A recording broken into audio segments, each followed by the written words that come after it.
Per què? Perquè nosaltres, com a moviment social, el que fem és explicar a la gent, passar un balanç de lo que hem fet, de lo que farem, de lo que preveiem que ens pot vindre i evidentment, el tema dels ajuts serà un punt. No? Ja vull adelantar que el dia 26 de febrer serà l'Assemblea General de la Plataforma de Defensa de l'Ebre a l'Auditori Felip Pedrell. No? I allí, repeteixo, hi haurà un punt que tractarà els ajuts. No el tractarem nosaltres, el tractaran experts, el tractaran tècnics, i allí donaran la seva opinió des del punt de vista tècnic. I llavors la gent que prengui la decisió que hagi d'aprendre. I repeteixo, i jo animo aquí a la gent que el dia 26 de febrer vinguin a l'auditori perquè allí s'explicarà en pèls i senyals. Ojo, pot vindre també gent que estigui a favor.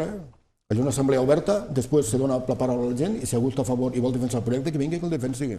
On hi ha cap problema. Hem vist que, per exemple, al febrer del 98 ja es va intentar, al febrer del 2000 també es va intentar, al febrer, llavors no estava a la plataforma, vull dir que encara no estava a la plataforma.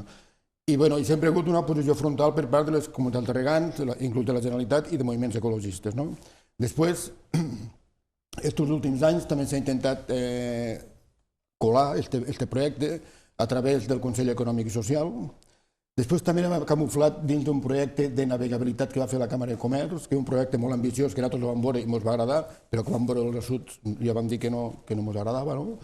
I sempre és un projecte que, com ells ja preveuen que no hi ha consens al territori, sempre el porten envoltat d'inversions. No és una inversió per a les Terres de l'Ebre. Una inversió per a les Terres de l'Ebre és Sauca, és Cronospan, és Javil, és Floret. Això sí que són inversions per a les Terres de l'Ebre, que són inversions palpables, reals, que donen llocs de treball, donen feina a altres empreses auxiliars per a que també puguen treballar, i això és riquesa per al territori.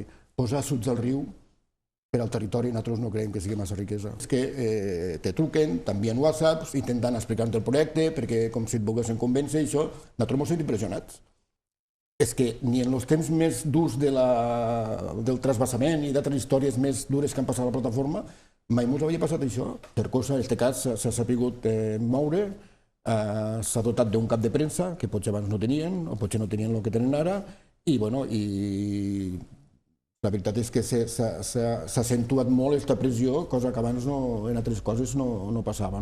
Però sí que hi ha hagut una pressió mediàtica molt forta per part d'algun sector de la premsa ebrenca.